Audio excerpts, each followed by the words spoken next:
Jadi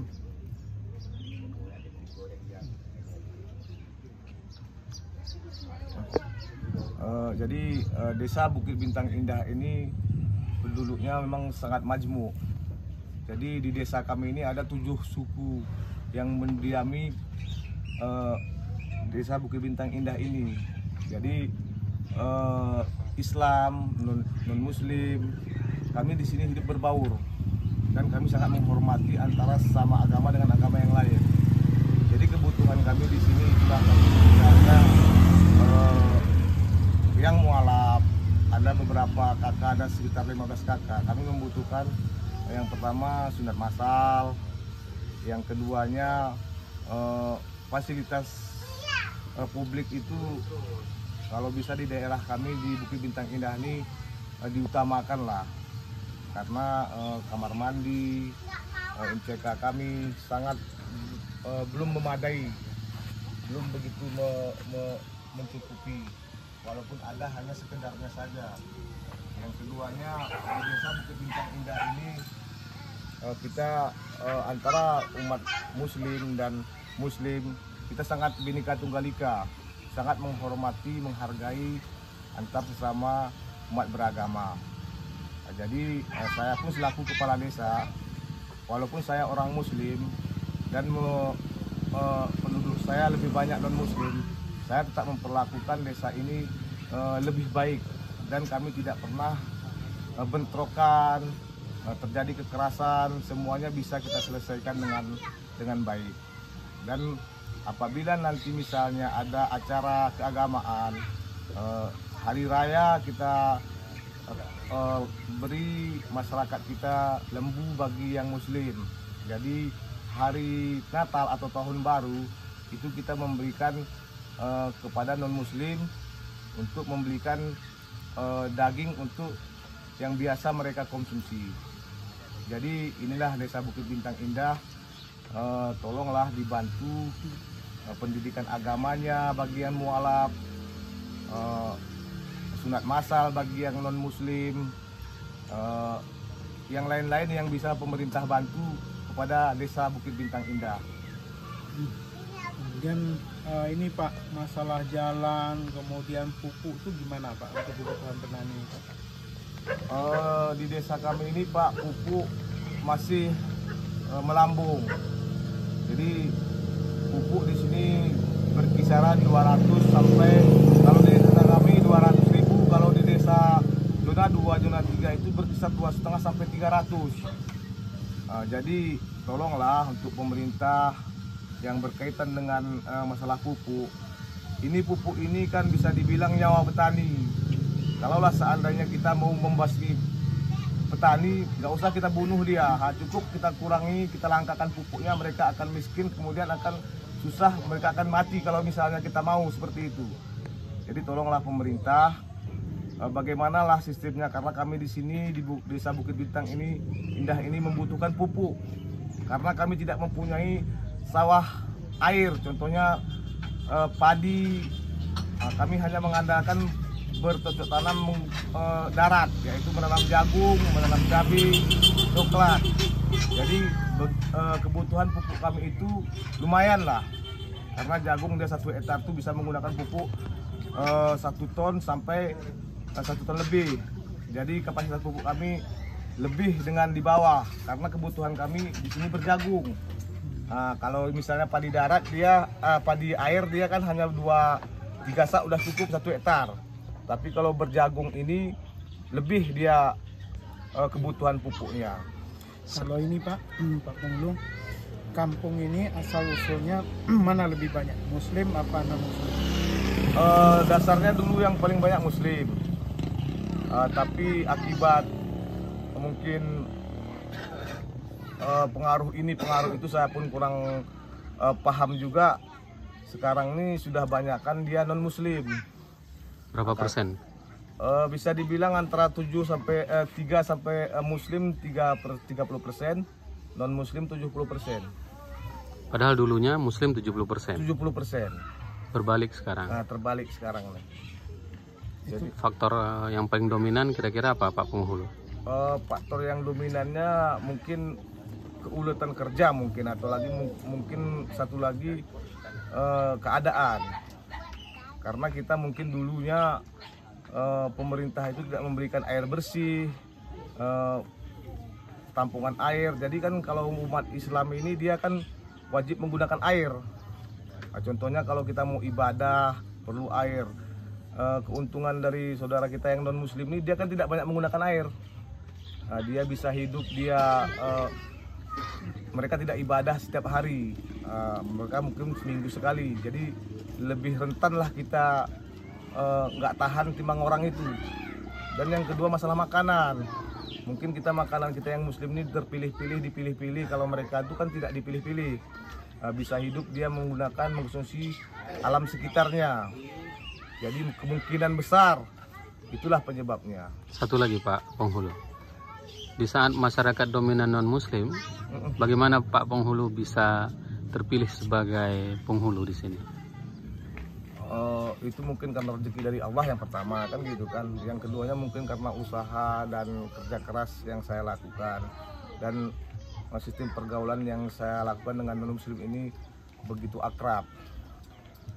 Dan saya pun berusaha ya semaksimal mungkin lah, karena kan sebelumnya dipimpin oleh non muslim.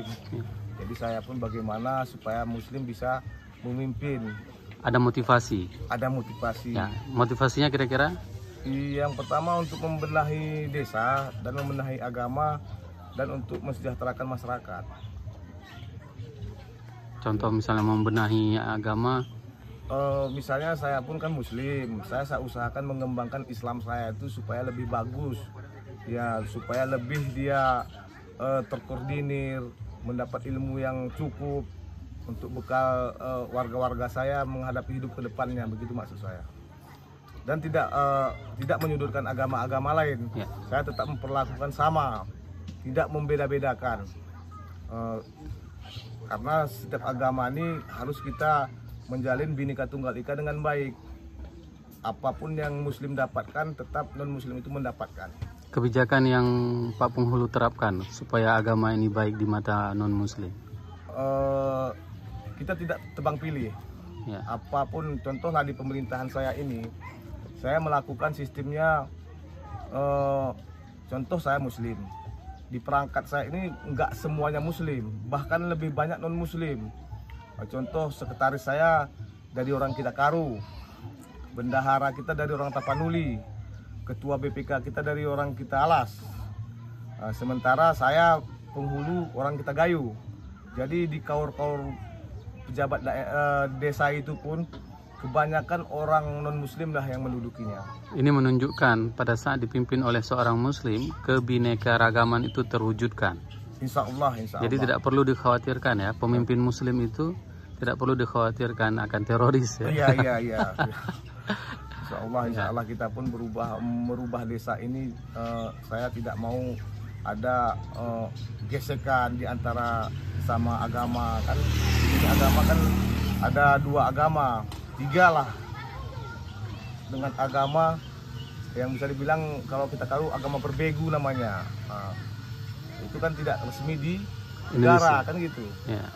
Tapi banyak juga masih di desa kita ini yang menganut agama seperti itu. Yang jelasnya 2 agama, Islam dan non muslim.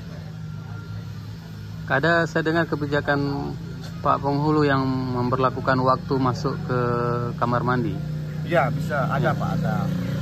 Jadi begini Pak ya, itulah namanya kita Bhinneka Tunggal Ika tadi. Jadi kita punya masjid. Di masjid itu ada kamar mandi, ada MCK-nya. Jadi saya tidak melarang non muslim itu mandi di masjid ini. Cuman ada aturannya. Kalaulah misalnya muslim lagi melaksanakan sholat, mungkin hari Jumat, itu mereka tidak bisa mandi.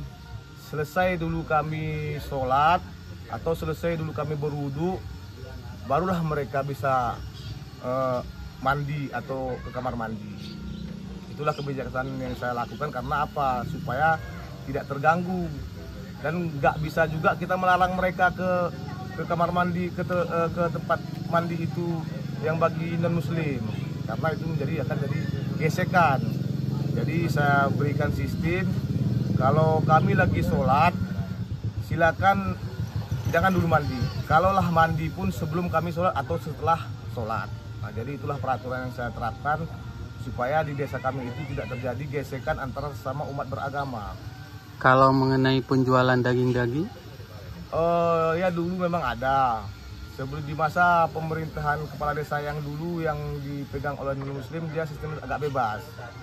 Nah, contoh di sini kan banyak binatang peliharaan seperti binatang liar seperti babi, ular. Jadi dulunya itu di masa pemerintahan kepala desa yang non-muslim itu dibebaskan. Nah, bahkan itu tidak dia door to door ke pintu, malah dia perlapak lah dibuatnya. Jadi kebijakan itu saya ambil, kemudian mereka merasa risih lah dengan tindakan saya ini. Jadi kemudian itu saya berdebat dengan yang mempunyai, yang berburu itu tadi. Kemudian saya bilang sama mereka, kalau tulang mau menjual daging ini, kalau bisa door to door, pintu ke pintu. Tapi jangan buka lapak. Jangan buka lapak. Jadi kemudian dia bilang iya, tapi besoknya dijual lagi, akhirnya rusuh. Jadi setelah itu alhamdulillah beberapa kali saya tegur, nggak lagi seperti itu. Jadi sekarang nih kalau mereka mau menjual daging yang mereka bisa konsumsi, kita tidak bisa konsumsi, mereka sudah melakukan door to door, dari pintu ke pintu, dan tidak lagi menggunakan lapak. Kalau menggunakan lapak itu akan membuat masyarakat muslim risih ya? Risih. Ya. Itulah dia, Pak. Berarti sangat luar biasa kebinekaragaman yang diterapkan oleh Bapak Penghulu. Ada yang ingin disampaikan, Ustadz? Alhamdulillah, setelah kita lewati beberapa buah desa, ternyata Bukit Bintang Indah ini luar biasa. Pak Penghulu ini punya visi yang mau dilakukan, dan insya Allah akan menjadikan Bukit Bintang Indah sebagai pos kita atau singgahan kita untuk kegiatan FDP. Lihat dari geografis pun berada di tengah, ke bawah dekat, ke sana juga dekat. Insya Allah. Smart. Arribat bersama kami. Ya. Insya Allah Pak Penghulu akan didatangi terus oleh Ustadz Azhar bersama tim ke tempat ini. Semoga banyak program-program lain yang juga didengar oleh semua pihak yang mau mendonasikan ke tempat ini. Amin. Ya. Ini Ustadz Daniel dan ini Ustadz Aan. Kami sedang berada di warung. Setelah sekian lama baru ingin dapat warung. Sebelumnya tidak ada warung satupun yang ada di sini. Assalamualaikum warahmatullahi wabarakatuh.